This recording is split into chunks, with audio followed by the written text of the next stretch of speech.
Welcome back to the Deep Dive. This is the show where we take really complex source material, we filter out all the noise, and we deliver what we hope is instant, actionable intelligence. And today, we are strapping in. We really are. We're going for what is, I think, the ultimate shortcut into the real nuts and bolts of online business strategy. It's an underground guide, essentially. That's the perfect way to put it. An underground guide to scaling a company online, and it focuses on this remarkably simple, repeatable process, one that's designed to, geometrically improve traffic, conversion, and sales. And what's so critical about this source material, especially if you're a seasoned entrepreneur listening to this, is that this isn't about chasing the latest shiny object. Right. Most people, they look at successful online businesses and they model the surface level stuff, the slick branding, the snappy social media posts. Right, the stuff you can see. Exactly. But they're missing the entire profitable engine that's happening just beneath the surface. So our mission today is really to excavate those invisible funnels, the things that turn a casual visitor into a loyal, high-value customer. I really appreciate that distinction right off the bat, because the whole premise of this guide, it starts with a pretty serious warning shot. It really does. It calls out what one of the contributors, the legendary direct response marketer, Dan S. Kennedy, what he labels the online marketing wizard fraternity. That term, the wizard fraternity, is just perfect, isn't it? Because it sets up the central conflict immediately. Completely. These wizards, they're the ones promoting the shiny, fleeting tactics. They're constantly selling the newest, hottest trick that's going to be, obsolete in 3 months. And they convince people that the fundamental evergreen rules of sales and advertising, they've just been magically suspended by the internet. And I think you, the listener, have probably felt this exact pressure, that anxiety that you have to constantly chase the next algorithm update, that you're always somehow behind the curve. Yeah. Kennedy argues those ephemeral lures are really just designed to keep entrepreneurs anxious and perpetually buying new courses. And the real insight here is just discipline. This guide is basically a plea for foundational marketing science. It argues that real success isn't found in the technology itself.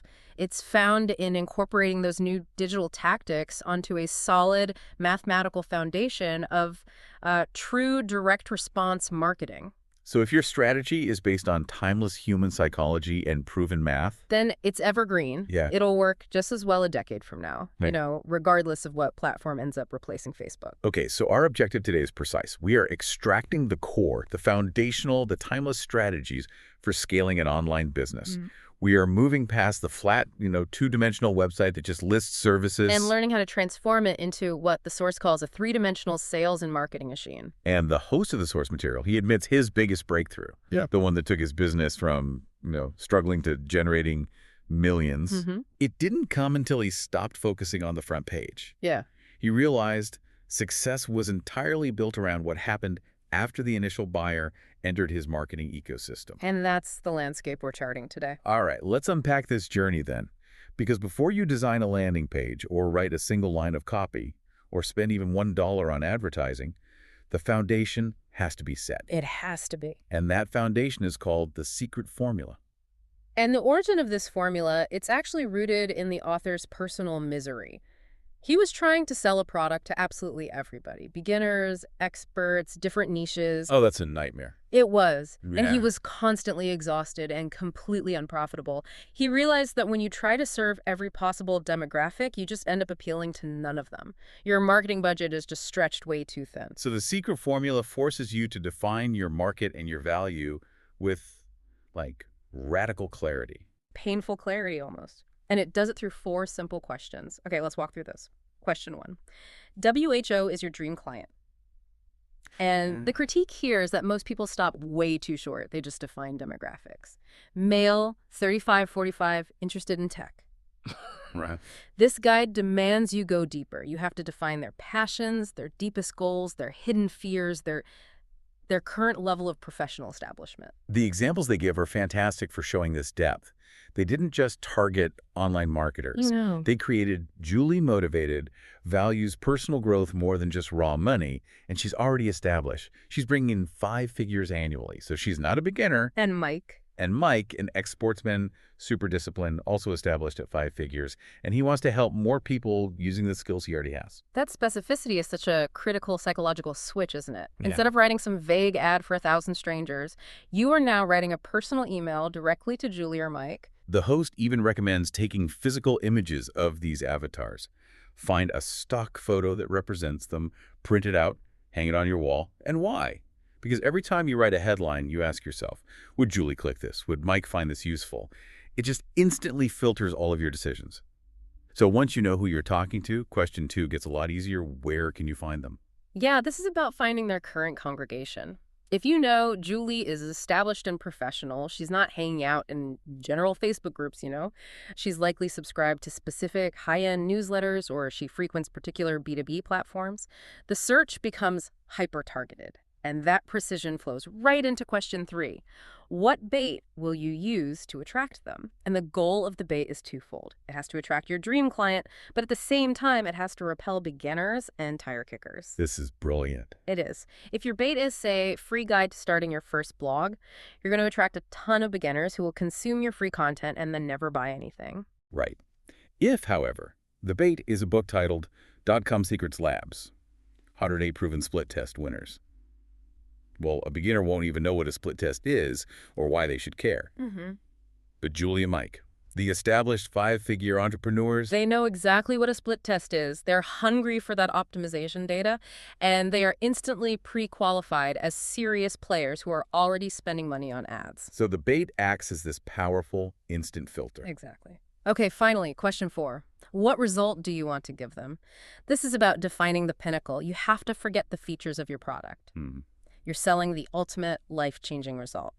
So if you sell a business course, the result isn't better cash flow. It's the freedom to quit your job and spend 6 months traveling the world. And once you know that destination, you can map the entire journey backward. And that map, that's precisely what the value ladder provides. Yes. If the secret formula defines the target, the value ladder is the transportation system.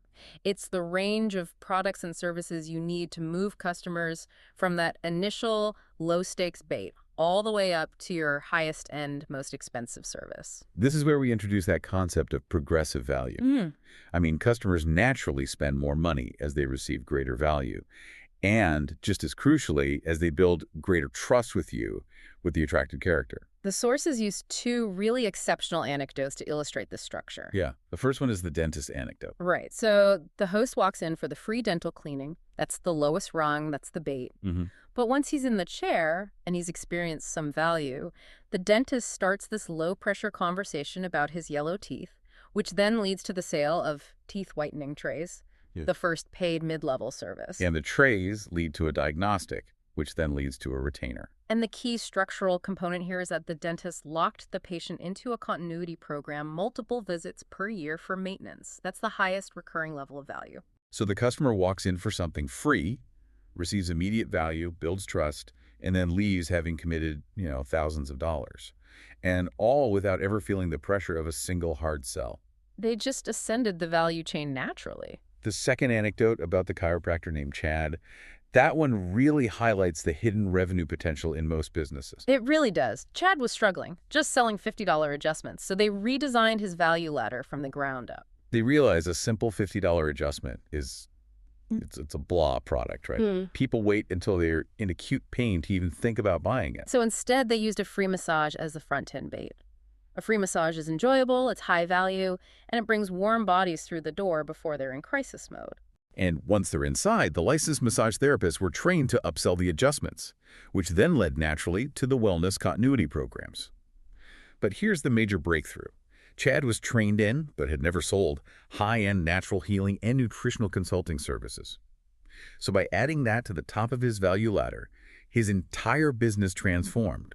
It went from a simple adjustment clinic to a comprehensive wellness center. And this leads us to the critical concept that this whole structure unlocks. Customer lifetime value, or CLV, yes, this calculation is the financial blueprint that allows you to just win the market. Absolutely. If you know, based on your value ladder math, that your average customer, let's say it's Julie, will spend $2,000 ascending your ladder over 2 years, well, you now know your customer lifetime value is $2,000. Which brings us back to that acquisition rule popularized by Dan Kennedy. Ultimately, the company that can invest more to acquire a customer wins. Exactly. If your CLV is $2,000, you can now comfortably spend $500, maybe even $1,000 on ads to acquire that customer and still profit significantly. Meanwhile, your competitor, who only sells a single $50 adjustment, they can only afford to spend maybe $10 on ads. The value ladder makes you mathematically unstoppable. You can afford to lose money on the initial customer acquisition. Because you know you'll make it back, and more, on the subsequent sales. So, okay, we have the ladder, the products and services. Now we need the funnel. The funnel is the system that closes the gap between that value ladder and the actual customer. And the sales funnel is absolutely essential because it serves two primary purposes. One, to deliver value at whatever the customer's current payment level is.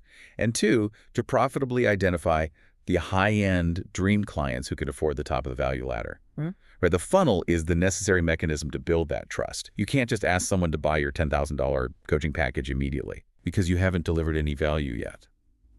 The funnel manages that relationship and that profit progression, step by step. And to fuel the funnel, we need traffic. The sources are definitive on this. There are only 3 types of traffic you need to understand. Okay, so first, traffic. You control, this is paid traffic. We're talking about PPC, pay-per-click ads on Google or Facebook, banner ads, affiliate traffic. You pay for the click, so you control exactly where that prospect goes. And the goal is to send this traffic directly to a squeeze page.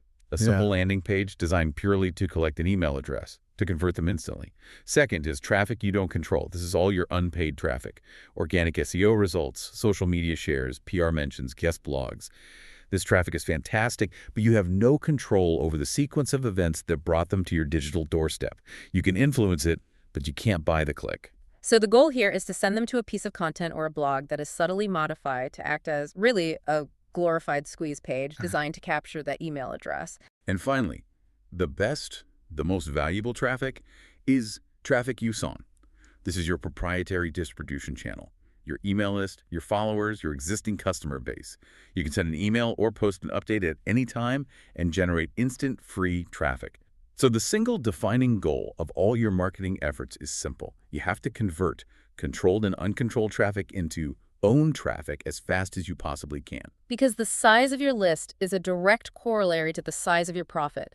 You can sell to own traffic over and over again without incurring new acquisition costs. But before you can start buying or attracting traffic, you need to find where your dream clients, where Julie and Mike, are already hanging out. You have to find their internet congregations.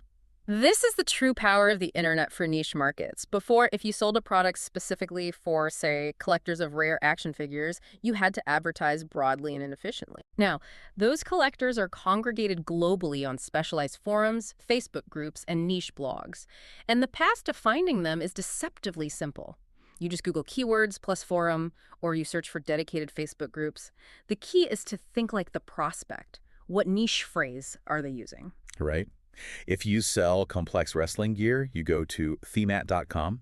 If you sell specialized investment software, you find the subreddits and forums where that exact conversation is already happening. But once you find the congregation, the challenge is pulling them out of their current engaging activity. If someone is deep in a wrestling chat about technique, you need a powerful disruptor. And this is where the concept of interruption marketing, what the source calls the inquirer principle, comes into play. Wait, we're supposed to model the National Enquirer. I mean, that sounds inherently clickbaity and potentially damaging to the long-term trust we are trying to build. That's a critical question. And the integrity is maintained by the AC, the attractive character, which we'll get into next. But the principle of the interrupt is it's non-negotiable. When you look at the National Enquirer at the checkout line, they have a fraction of a second to grab your attention. They use strange images and short, punchy headlines that disrupt your conscious thought pattern and create instant curiosity. So they aren't selling sophistication. No, they're selling clicks based on primal curiosity. So the goal isn't necessarily to lie, but to be unusual enough to get that click. The copy shouldn't be dry or safe. It needs to be polarizing or unusual or even shocking to break that scroll pattern. Exactly. You need to interrupt the prospect scrolling through Facebook or reading an email. Once they click, they land on your squeeze page, and that's where the integrity and the attractive character take over to begin that long, profitable conversion to owned traffic. Okay, so we've got the fuel, which is the traffic going into the system, the funnel that delivers the value, which is the ladder. But what happens when that traffic converts to an email subscriber? This is where most businesses fail. Right, because their communication is generic and they completely neglect to build a personal bond. They treat their email list like an anonymous phone book. And the answer to that problem is the attractive character, or the AC. This is the relatable persona, the expert, the friend, the reluctant hero who is sharing the journey and communicating with the audience. And this character, this is what allows you to build a personal platform, whether that's on email, YouTube, or Facebook. You start attracting followers who don't just trust the product. They trust you. Yeah. The case study of Jared from Subway just perfectly illustrates this transformation. I mean, Subway was just an average fast food entity until Jared. The guy who went from 400 pounds to 190 pounds just by eating their sandwiches. Right. And his story transformed the brand into this relatable, personalized weight loss plan. Yeah. Jared's story made the corporate entity credible and, magnetic. And to make this work, the AC has to embody 4 essential elements. First, the backstory. You can't just appear successful out of thin air. You have to show where you came from. If people can identify with your past struggle, your wall, they are compelled to follow you to your present success. The host shares his own relatable story about studying junk mail for marketing secrets while his friends were out playing sports. It highlights his early obsession. The second element is speaking in parables. Stories are fundamentally sticky, right? They're how we retain information and understand complex principles. Absolutely. The example with the wrestling coach, Mark Schultz, is perfect. He took the host's wallet after giving him a free instructional tape, and he said, "If I gave it to you free, you wouldn't watch it. But since you invested, you will." And that story instantly teaches the power of perceived investment more effectively than any dry lecture on pricing psychology ever could. Third, you have to actively share character flaws. This is the element so many entrepreneurs struggle with because they believe they have to project this image of flawless success. But nobody relates to Superman until you introduce kryptonite. Exactly. Perfection alienates. Flaws create empathy, credibility, and trust. The moment the audience knows you're not perfect, that you struggle with the same things they do, they are so much more willing to follow your advice. And fourth, you must leverage polarity. Neutrality is the death of engagement. If you try to appeal to everyone, you appeal to no one. So the AC has to take a stand, draw a line in the sand against a common enemy or a big lie. And yes, you will inevitably develop enemies, people who unsubscribe or disagree. But crucially, you convert those fair-weather fans into raving lifelong fans who will defend your message and buy repeatedly.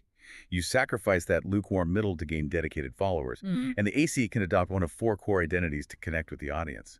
The leader, who takes them from point A to B. The adventurer crusader, discovering treasures and sharing the map. The reporter evangelist, who gains status by interviewing experts and sharing their wisdom, which is a path the host actually followed early on. Or the reluctant hero, the one who possesses secrets too vital to keep private and is compelled by moral duty to share them. And once that AC identity is established, their entire communication, whether it's video or email, is narrated through just 6 core plot structures. Loss and redemption, us versus them, before and after, amazing discovery, secret telling, and the third-person testimonial. Okay, so once a new subscriber joins your own traffic list, that bond with the AC has to be solidified instantly. And this is handled by the SOAP opera sequence, or SOS. It's an autoresponder sequence designed to create an immediate, powerful, and emotional bond. And it's called the SOAP opera sequence because it models the high drama of a continuous narrative, right? Yeah. It keeps the reader hooked from one email to the next. Yeah. And the secret to making this work is constantly opening and closing emotional loops. You pose a high-stakes question in one email, and you only give the answer in the next one, which forces the reader to click and come back for more. So it's typically a 5-day sequence. Day 1 is a simple thank you that sets the stage and the big promise. Day 2 opens with the high drama, a shocking statement like, how did I end up here? Right, before detailing the attractive character's backstory and the point where they hit the wall, which is the exact point of desperation where the prospect likely is right now. Day 3 is the pivotal email. It reveals the epiphany, the major realization that changed everything and led to the solution you are now selling. Day 4 focuses on hidden benefits, the non-obvious perks of success, like finding personal satisfaction or the freedom to travel that comes with financial success, not just the money itself. And the final email, day 5, adds a compelling reason for urgency and a call to action. Right. It gives a legitimate, narrative-driven reason why they have to act immediately before the offer closes. The entire purpose of the SOS is just conversion through rapid trust and emotional connection. So once the SOS is complete and that initial bond is established, you move to the daily relationship maintenance, the Seinfeld sequence, the SS. This sequence maintains the relationship by sending entertaining emails every single day. And it's named after the show because the emails are about nothing. Exactly. They're 90% entertainment and 10% content. They're random episodes and entertaining stories from the AC's day, an embarrassing moment, a funny incident while traveling, a holiday plan, a challenge in a jiu-jitsu tournament. And here's the crucial business application. Every single Seinfeld email, no matter how trivial the topic, must contain a link to an offer. The story is the setup. The moral of the story is the product. That's the secret to making daily emails profitable without sounding like you're constantly just pitching them. Take the golf guy anecdote. The story's about an arrogant, successful marketer who hung up on the host because the host knew nothing about golf. And the host agreed, but he countered that he knew everything about selling golf products online, which was the marketer's actual problem. So the email frames the golf guy's arrogance and ignorance and then ties that perfectly to the solution being sold. The high-level consulting program that solves online selling ignorance. Or the jiu-jitsu weight cut anecdote. The story is about the struggle to cut 7 pounds in an hour to make weight for a tournament. The entire time, the host was focused purely on this physical challenge. His business made 6 figures in sales. Right.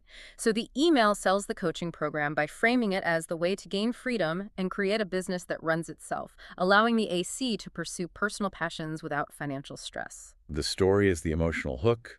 The program is the hidden moral. All right, so now we move from relationship building into the pure mechanics of profitable growth. The source stresses that you should never start building a new funnel blindly. No. You have to condense a decade of potential trial and error into a single day by identifying and reverse engineering successful funnels that are already running in your market. This competitive advantage is just massive. It saves millions in testing, and it prevents that emotional burnout of failure. And the insight about indirect competitors is incredibly valuable here. It is. The host, who sold a nerve pain supplement, realized that a weight loss supplement company selling to seniors was targeting the exact same demographic seniors with health concerns, just with a different product. So by analyzing the weight loss company's funnel, he discovered new advertising opportunities and platforms that his direct nerve pain competitors weren't even aware of. Which allowed him to dominate a new channel with his own product. And to execute this, you have to know at least 4 of the 5 variables of success before you launch. If you start with 2 unknowns, you're just gambling and you will inevitably bomb. Okay, so variable 1, demographics. Who exactly are they targeting? Variable 2, the offer. This requires you to physically buy the competitor's product and their entire upsell and downsell sequence. Yes. You have to see the whole financial iceberg, not just the tip.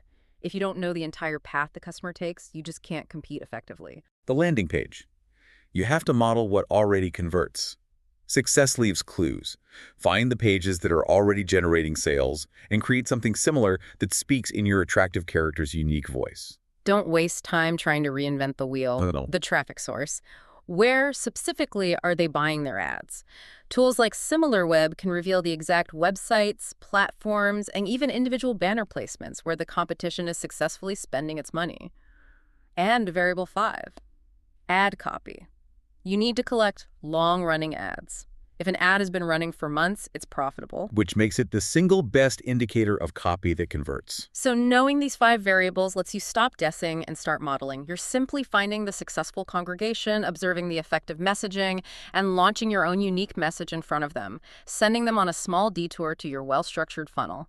Okay, so moving from 6 figures to 8 figures is often less about having better products and more about mastering the 7 phases of the funnel process.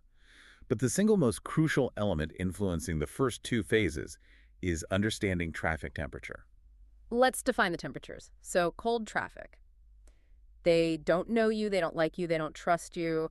They're only aware of the problem they have. Warm traffic knows the solution they're looking for, Or they might know your company name, but they haven't bought from you yet. And hot traffic knows you, likes you, and trusts you completely, and they know your specific product or service. And this temperature dictates everything about your messaging and the length of your pre-frame.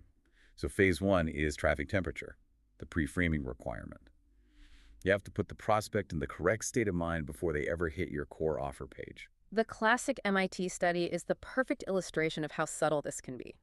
Students read a bio about a substitute professor, and the only difference was a single phrase describing him as either a warm person or a cold person. And the students who got the warm bio rated the professor's entire lecture, his personality, his expertise, all much higher, even though the lecture was identical. So a simple one-sentence pre-frame completely changed their perception of reality. And the host uses this principle expertly in his own business.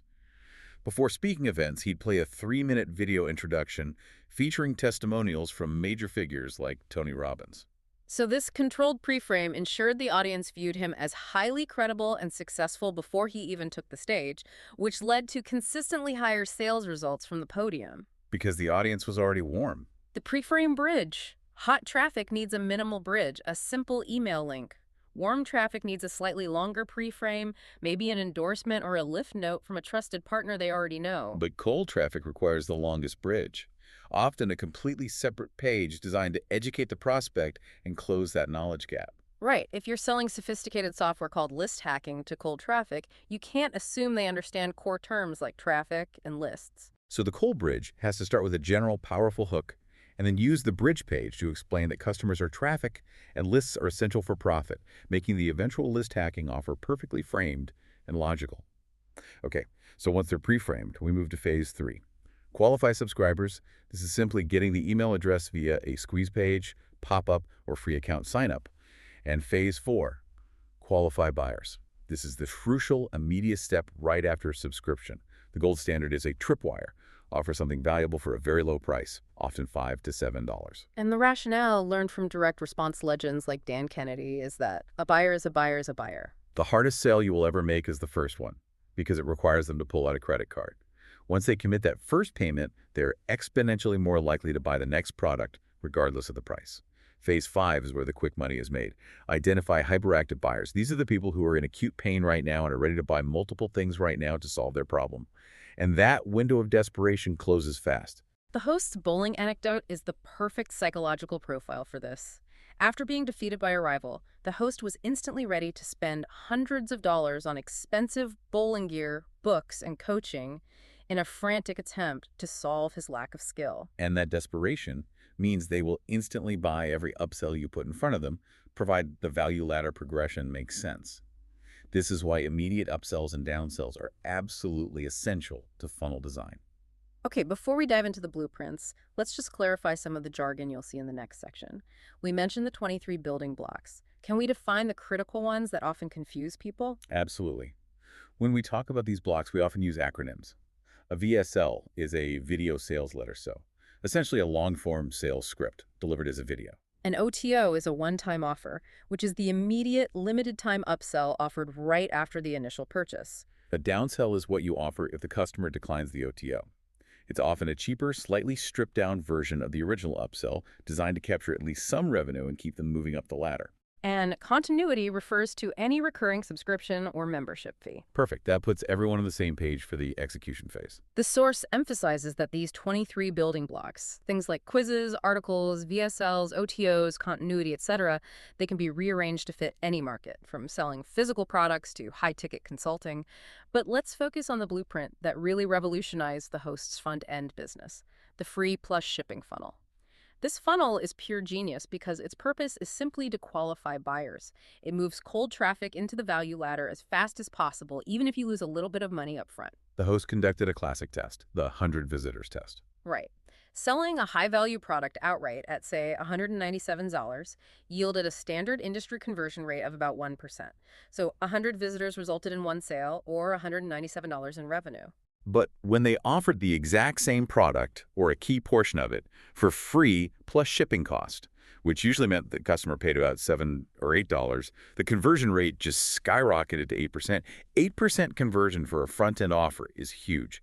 But here's the kicker. 25% of those 8 new customers bought the immediate upsell, which was priced higher. The net result was $394 in revenue per 100 visitors, and they acquired 7 times more customers. They doubled their revenue while multiplying their customer base dramatically. And the reason this works is the psychology of the word free, combined with the action of using a credit card. It's that $5 buyer principle again. The product seems risk-free, but by paying the shipping, they have qualified themselves as a committed buyer, ready for the next level of the funnel. And the secret weapon that supercharges this blueprint, making it profitable right away, is the order form bump. This is just subtle genius. It is.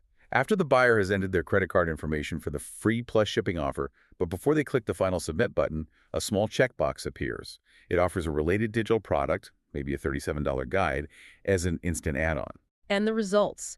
This small, non-invasive addition converted an average of 34% of buyers. Think about that for a second. A 34% increase in immediate revenue, just from adding a checkbox. That's not marketing genius involving complex copy. That's just funnel math. 34% of customers who already qualified themselves by paying for shipping chose to add a $37 product with almost zero extra sales effort or friction.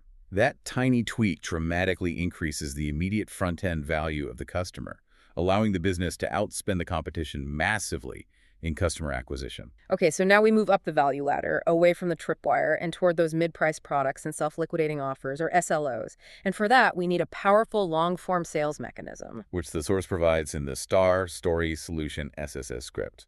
This framework is incredibly detailed. It's broken down into 44 actionable steps. The SSS script is the backbone of high-converting VSLs, those video sales letters.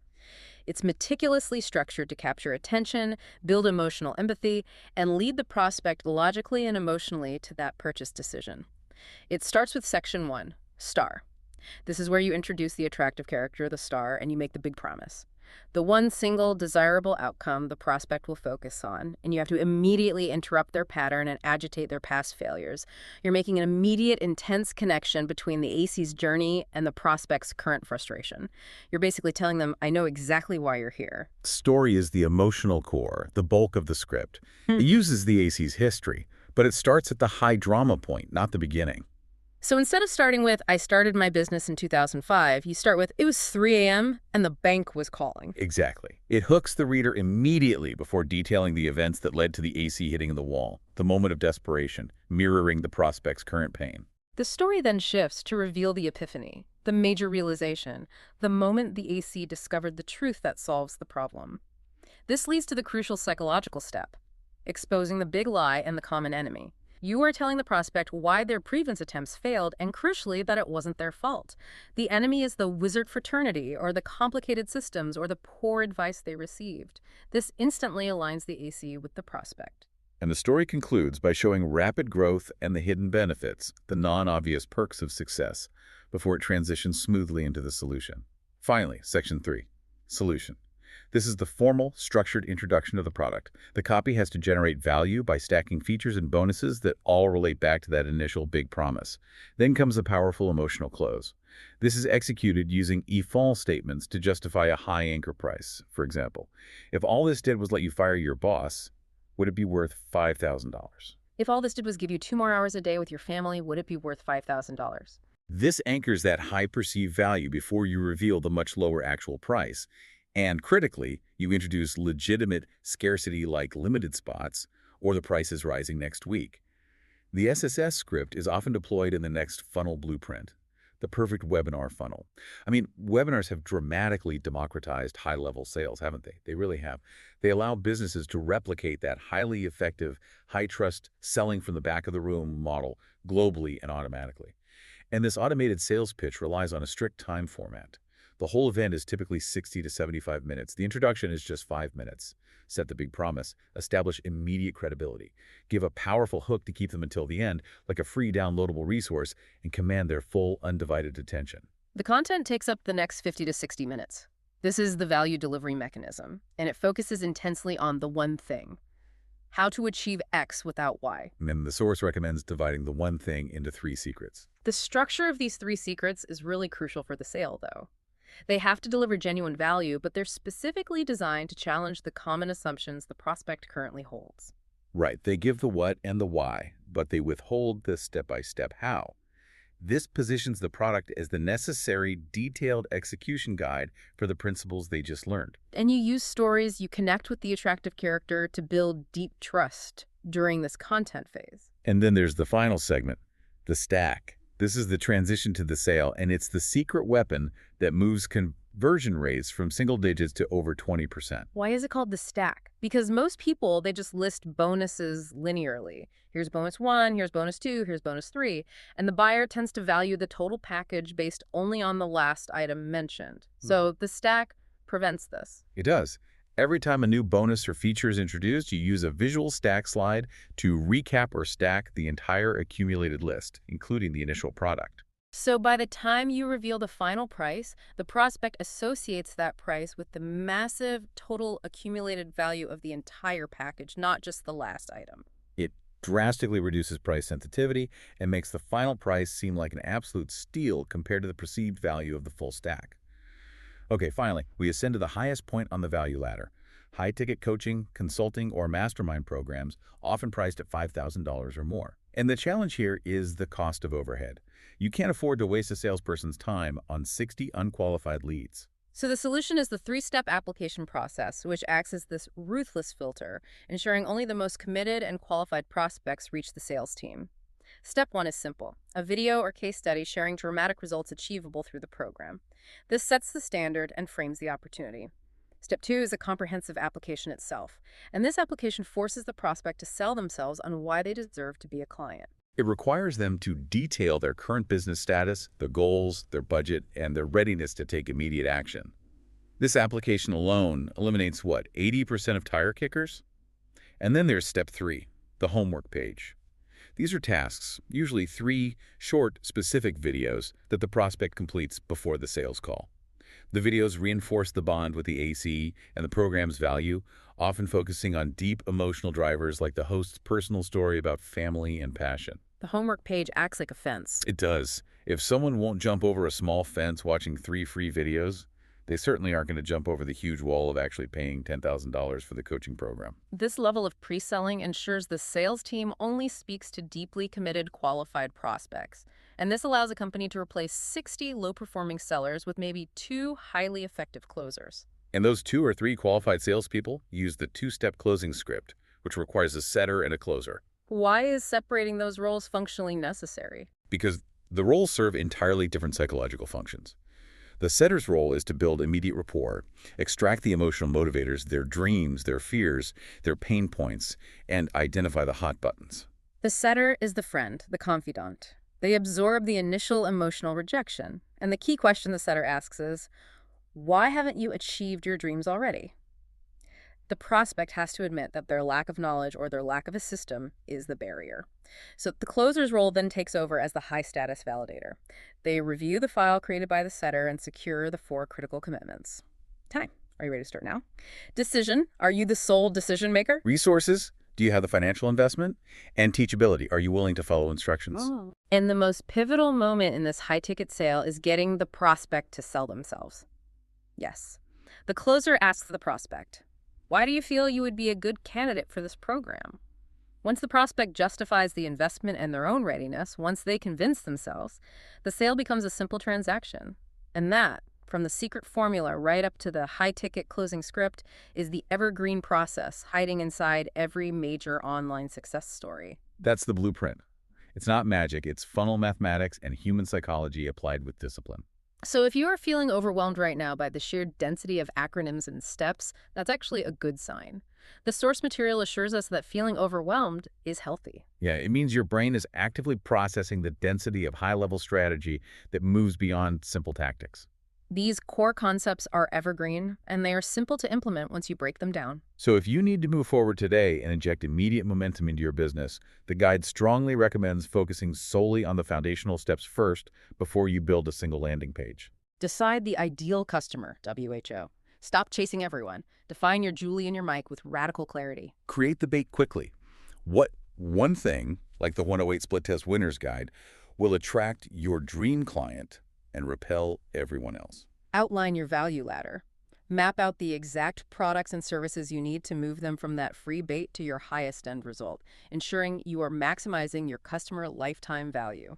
We spent a lot of time today discussing the power of the value ladder and that simple order form bump, which yielded dramatic overnight results, a 34% increase in sales and 7 times more customers, simply by adjusting the structure of the offer, not the price. So here's a final provocative thought for you to chew on. If small structural adjustments to your existing business processes, like adding that tiny checkbox to your order form, or strategically positioning a $7 tripwire, can yield a 34% increase in revenue and 7 times more buyers. How much hidden, untapped profit is already sitting in your business model, just waiting for a small mathematical tweak to your funnelology? The next step isn't to create a new product. It might just be adding an OTO.